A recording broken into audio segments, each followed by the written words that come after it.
Ça fait longtemps que j'avais pas parlé d'immobilier sur cette chaîne. Eh bien, je vous en parle parce que je pense que le secteur immobilier est actuellement à la croisée des chemins. Vous savez, en début d'année, je vous avais dit, bon, on va continuer à baisser, l'immobilier va continuer à baisser jusqu'à peu près au mois de juin.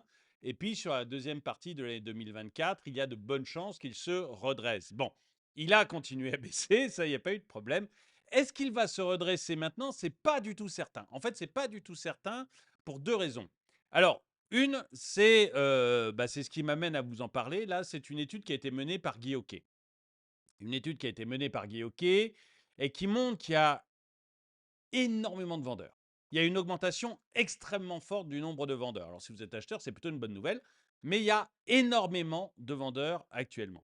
Donc, pour la baisse des prix, ça semble indiquer que ça pourrait fortement continuer. Ensuite, l'une des raisons pour laquelle, je vous avais dit, les prix vont se stabiliser et le marché va revenir, c'était une baisse des taux de la BCE. On a eu une baisse des taux de la BCE, mais on a une inflation qui reprend, peut-être très temporairement, donc peut-être que ça fera rien du tout, mais une inflation qui est en train de reprendre.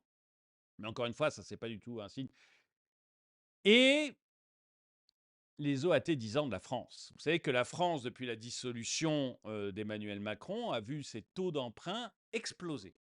Exploser. Ils étaient en train d'augmenter, mais là, il y a eu une explosion des taux d'emprunt de la France, tout simplement parce que les gens qui nous prêtent de l'argent se disent, mais la France va rentrer dans une crise politique majeure. Et c'est vrai qu'elle va rentrer dans une crise politique majeure. Là-dessus, il n'y a pas de doute. Seulement, si on rentre dans une crise politique majeure, ça veut dire que pour continuer à dépenser de l'argent comme on le fait, il va falloir emprunter plus cher. C'est-à-dire qu'il va falloir dire aux gens, OK, c'est compliqué en France actuellement, vous avez raison, donc du coup, on vous paye plus pour l'argent on vous donne un intérêt plus élevé, puisqu'il y a plus de risques. Donc, on va avoir des taux d'intérêt français qui vont augmenter. Et si les taux d'intérêt du pays augmentent, les taux d'intérêt des entreprises et des particuliers à l'intérieur du pays augmentent. Et donc, vous allez probablement avoir des taux d'intérêt, notamment pour les prêts immobiliers, qui vont être appelés à augmenter sur le deuxième semestre. Alors, il y a beaucoup d'incertitudes. Quand je dis qu'on a une croisée des chemins, il y a beaucoup d'incertitudes parce que, mon Dieu, j'ai pas fait mon intro. Il y a beaucoup d'incertitudes parce que on ne sait pas trop comment va réagir la BCE et puis on ne sait pas si après les élections du 7 juillet, c'est une cata absolue en France avec un pays à feu et à sang ou business as usual. Bon, on sent que ça va être compliqué quand même, on sent que ça va être compliqué. Si c'est vraiment compliqué, les taux d'intérêt vont augmenter. Si les taux d'intérêt augmentent, les acheteurs ne vont pas pouvoir emprunter davantage. Il va falloir que la BCE probablement fasse des choses exceptionnelles pour maintenir les taux d'intérêt de la France à un niveau correct. Bref, grosse période d'incertitude. On est à la croisée des chemins et l'étude de Guy Hockey me donne une raison de vous parler d'un éventuel effondrement de l'immobilier en France.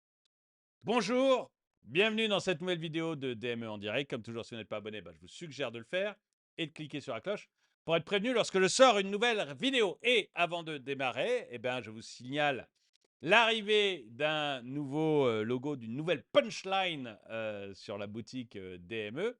C'est celle-ci, le socialisme tue. Donc là, vous avez le mug. Là, j'ai un polo, le socialisme tue, avec un logo ici qui est petit, mais on peut le faire beaucoup plus gros, hein. Vous choisissez la taille du logo. Moi, j'aime bien petit parce que comme ça, je me passe dans la rue sans problème et je me fais pas attaquer par des antifas. Non, je rigole. Mais voilà, j'aime bien petit. Et donc, cette boutique, donc il y a beaucoup de, il y a dessus, donc c'est sorti, le nouveau logo est sorti vendredi, c'est pour ça que je vous en parle tout le week-end. Et vous voyez sur la boutique, vous trouvez donc avec le nouveau logo, énormément de produits différents. J'ai eu le premier bavoir pour bébé qui a été acheté avec le socialisme. L'un d'entre vous en a acheté un hier. C'est la première fois qu'on a acheté le Bavard pour bébé. Donc, s'il l'a fait et qu'il écoute cette vidéo, qu'il m'envoie un petit mail pour me dire si c'était, s'il a bien aimé. Et vous voyez, donc plein de produits différents que vous pouvez trouver. Les anciens logos, évidemment, sont encore là. Là, c'est juste, voilà, c'était pour vous montrer le nouveau logo. Mais vous avez encore tous les anciens qui sont là. Je m'énerve pas, je m'exprime. Des sous-sous dans la poche. Enfin bon, Afuera, enfin tous ceux qui existaient existent encore et vous pouvez y aller. Ça aide beaucoup la chaîne. Pour aller acheter des produits sur la boutique, bah, en dessous de cette vidéo, vous avez le polo qui est apparu, vous avez le mug qui est apparu, et si vous cliquez dessus, et si vous ne les avez pas vus, et ben vous allez sur la chaîne DME sur YouTube ou sur dromaiconny.com, mon site, et dans les deux cas, vous allez dans l'onglet boutique, et vous trouverez tous ces produits dont je suis hyper fier, puisque je n'ai que des compliments. J'ai pas reçu un seul mail, de quelqu'un qui n'était pas satisfait de mes produits. Donc j'en suis hyper, hyper content. Voilà, petite autopromotion, mais comme c'est sorti vendredi, voilà, j'en parle un peu pour que tout le monde soit au courant. Et on va voir un petit peu plus ce qui se passe dans l'immobilier.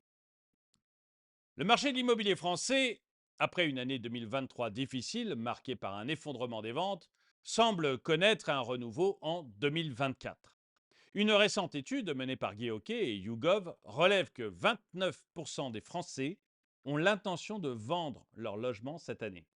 Alors, c'est vrai que ça dynamise, mais vous avez quand même 29, 1 sur 3. Un propriétaire sur 3 a l'intention de vendre son logement cette année. Ça veut dire que le nombre de vendeurs augmente de manière significative. Si en face, vous n'avez pas les acheteurs, bah, c'est la loi de l'offre et la demande. C'est que si j'ai un nombre de vendeurs en forte augmentation et pas d'acheteurs en face, bah, les prix s'effondrent. D'où mon introduction où je vous disais, on est à la croisée des chemins. C'est-à-dire que si on a effectivement une hausse des taux due aux problèmes politiques en France ou à l'inflation, si jamais elle revient, pour l'instant on n'est pas sûr, hein, il y a eu juste une petite hausse de l'inflation, ça ne veut pas encore dire que l'inflation va revenir. Mais, mais si on n'a pas d'acheteurs en face à cause d'une hausse des taux français, hausse des taux de l'OAT 10 ans français, ou à cause d'un retour de l'inflation qui obligerait la BCE de réaugmenter elle aussi ses taux, eh bien, on va se retrouver dans une grosse difficulté sur l'immobilier. C'est pour ça que je ne suis vraiment pas certain que finalement le marché se stabilise en deuxième semestre, comme j'avais dit au début de l'année, comme semble le penser Guy Hockey maintenant. Moi, je trouve qu'il y a encore des mauvais signes, donc c'est pas certain. L'année 2020, et alors si on a, suite aux élections, des émeutes parce que c'est l'extrême droite qui est passée ou un programme mélenchoniste, je- alors là, je peux vous dire que les taux d'emprunt de la France, ça va être, là, ça va exploser, et je peux vous dire que l'immobilier, là, vous allez acheter des maisons pour pas cher, hein, parce que ça va être la cata complète. Donc vraiment, vivement la première semaine, enfin la deuxième semaine de juillet, on va pouvoir voir un peu mieux où on en est. L'année 2023 a été une période de crise pour l'immobilier en France. Les ventes ont chuté de manière drastique, plongeant de nombreux acteurs du marché dans l'incertitude. Cependant, le premier semestre 2024 montre des signes de reprise. Alors attention, les prix continuent à baisser fortement. Les signes de reprise, pour moi,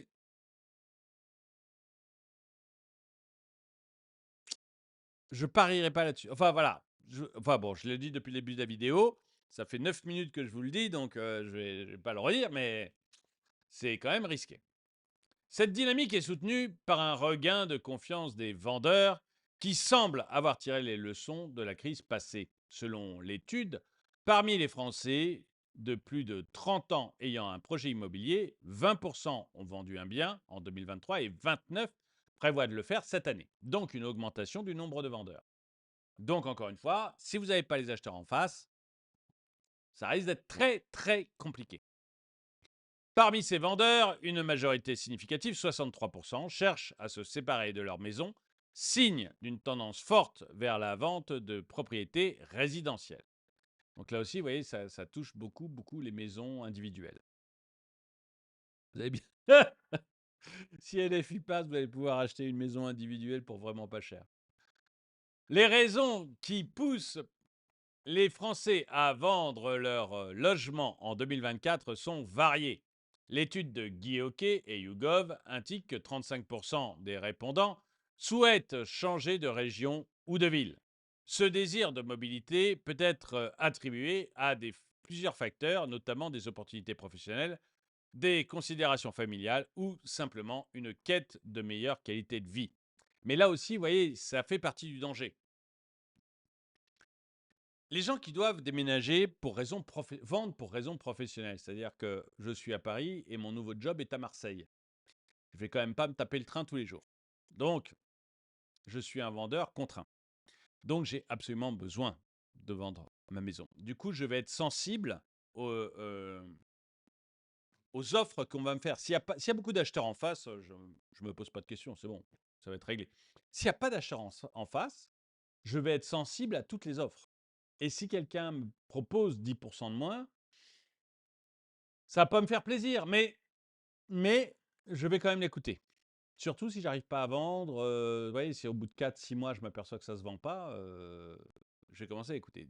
Et c'est d'après ça que je vous dis, s'il y a un vendeur sur 3 qui est s'il y a plus de vendeurs qu'avant et qu'un vendeur sur 3 est dans cette situation d'être vendeur presque obligé, encore une fois, si en face vous n'avez pas les acheteurs, ça veut dire que vous allez avoir une vraie baisse. Donc on est vraiment, vraiment, vraiment à une croisée des chemins. Par ailleurs, 24% des sondés veulent acquérir un bien plus grand, plus lumineux et doté d'un extérieur. Là, par contre, vous voyez, ce n'est pas vendeur forcé. Je veux dire, il achètera son bien quand il aura les sous pour le faire. Donc, à la limite, quand il aura vendu sa maison. Donc là, ou son appartement. Donc là, on n'est pas sur un vendeur forcé. Ce pourcentage-là, il peut attendre tranquillement que le marché soit de nouveau favorable. Ce besoin, surtout qu'il veut acheter plus grand, donc il a besoin d'une mise de fonds. Voilà. Ce besoin d'espace supplémentaire reflète les changements dans les modes de vie, où le télétravail et la recherche d'un meilleur confort domestique jouent un rôle crucial. En revanche, 19% des vendeurs envisagent d'acheter un bien plus petit et moins cher, ce qui pourrait être interprété comme une volonté de réduire les coûts et de simplifier leur mode de vie. Bon, là, je ne sais pas quoi en penser. Je ne peux pas vous dire. Soit c'est des gens qui sont ruinés, il faut vraiment qu'ils vendent parce que plus de sous. Et là, ils sont vendeurs forcés. Soit, ils ont le temps, ils veulent juste avoir moins d'argent à rembourser à la banque, mais ça les, voilà, ils peuvent attendre. J'ai pas de réponse là-dessus. Fait intéressant, 7% des vendeurs comptent pas acheter de nouveaux logements, mais préfèrent redevenir locataires. Ce choix peut s'expliquer par une préférence pour la flexibilité financière et géographique ou par une anticipation à la baisse des prix de l'immobilier qui permettrait d'accéder à une meilleure opportunité locative. Confiance et inquiétude, un équilibre précaire. Malgré les turbulences passées, la moitié des vendeurs abordent leur projet immobilier avec sérénité. Cette confiance retrouvée est probablement alimentée par des signes de stabilisation du marché et des attentes positives quant à l'évolution des prix. On verra. Cependant, tous les propriétaires ne partagent pas cet optimisme. Environ 22% des vendeurs craignent une baisse des prix. Et je pense que moi, je ferais partie de ces 22. Dites-moi vous, hein, mais moi, je ferais partie de ces 22%. Vraiment, là, je ne saurais pas sur quel pied danser. Je ne saurais vraiment pas sur quel pied danser. Je ne me sentirais pas serein si j'étais propriétaire. Enfin, propriétaire et devant vendre. Parce que propriétaire qui n'a pas besoin de vendre, j'y conseille d'attendre tranquillement de voir ce qui va se passer. ce qui pourrait éroder la valeur de leur patrimoine immobilier. De plus, 14% des sondés s'inquiètent des difficultés que pourraient rencontrer les acheteurs pour obtenir un financement. Ah oui, ça je pense que c'est beaucoup plus grave. Un problème amplifié par le resserrement des conditions de crédit. Ça, je pense que c'est beaucoup plus grave et qu'ils ont raison de s'inquiéter. L'évolution du marché immobilier en 2024 est intrinsèquement liée à la situation économique globale. Les politiques monétaires, notamment des taux d'intérêt, jouent un rôle déterminant dans les dynamiques de vente. Mais vous savez, par exemple, prenons juin, vous voyez, la BCE a baissé son taux directeur. Donc en principe, les taux auxquels les banques vous financent devraient baisser. Mais manque de chance, Macron en même temps a dissous. Et du coup, les OAT français, donc les taux de l'État français, au lieu de baisser, ils auraient dû baisser. Ils auraient dû baisser avec ce qu'a fait la Banque centrale. Ils n'ont pas baissé, ils ont augmenté. Et encore, ils ont faiblement augmenté parce que la Banque centrale européenne a racheté un maximum d'obligations françaises pour que ça se passe. Christine Lagarde ne l'a pas avoué, mais quasi. Quasi. Donc on voit que... Ouais, bon allez, je vais le redire. On est sur une période assez délicate et vraiment à la croisée des chemins. Une politique de taux bas pourrait stimuler l'achat immobilier, tandis qu'une hausse des taux pourrait freiner la demande. De plus, les politiques fiscales, comme les incitations à l'investissement immobilier ou les réformes de la taxation foncière, ont un impact significatif sur les décisions des vendeurs et des acheteurs. Et là, on va voir ce que nous propose les gagnants, la coalition, soit les gagnants tout seuls, soit la coalition qui vont être au pouvoir après les élections, voir un peu quelles sont les décisions qu'ils prendront sur l'immobilier. Mais ça ne va pas être simple. Hein, ça. On n'entre pas dans une période facile. Qui que ce soit qui passe. Hein, qui que ce soit qui passe. On n'entre vraiment pas dans une période facile. Conclusion, le marché immobilier français en 2024 se trouve dans un carrefour. La volonté de vendre exprimée par 29% des Français témoigne d'une dynamique de changement influencée par des facteurs économiques, sociaux et professionnels. Cette tendance souligne l'importance d'une approche flexible et informée pour naviguer dans les marchés en évolution rapide. Les acteurs du marché doivent rester attentifs aux fluctuations économiques et aux politiques gouvernementales pour optimiser les décisions immobilières.